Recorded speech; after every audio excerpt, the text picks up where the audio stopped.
with you're back in like the 1970s and it's Halloween. And then this guy is dressed as a gay cowboy. And then his wife comes down the stairs and she's like, honey, I'm 9 months pregnant. I can't go to a party.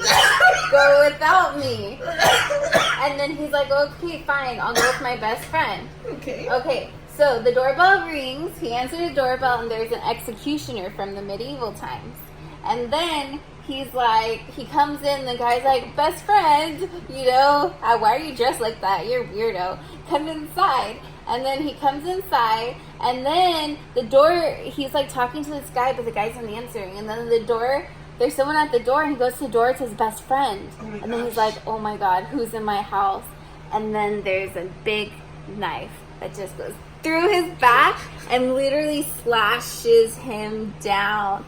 That guy is dead. And then the wife comes down the stairs and she's super pregnant. She's like, my husband. And she runs and then she slips on his blood and she falls down. And then the slasher guy cuts her stomach open and stabs her in the neck.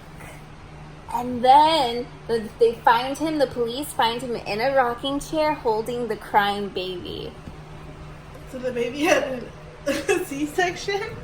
A baby had a C-section. He gave the mom a C-section while she was like alive and not sedated, and then he stabbed her in the throat.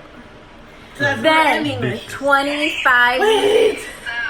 Oh, I can't post it because I have to share it. I have to save this whole video first. Then 25 years later, the baby's grown and moves back into the same house her parents were killed. On purpose? Yep, because it was a free house. Makes sense. And her husband go, and he becomes editor of the newspaper, and then weird shit starts happening.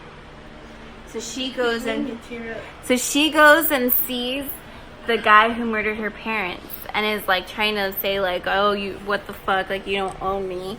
And then murders start happening, so she goes back to him and she's like, how are you doing it? Like, you're in here, how are you doing it? Then he starts helping her figure out like who's gonna get murdered next and everything. That's good. A lot of people die though. One guy snorts cocaine, he's dead. It's rat poison. One girl, he puts honey on her and lets the rats eat her. They didn't found her yet. One falls into a pit and gets snakes thrown at him. One, I forgot the rest. What are you doing?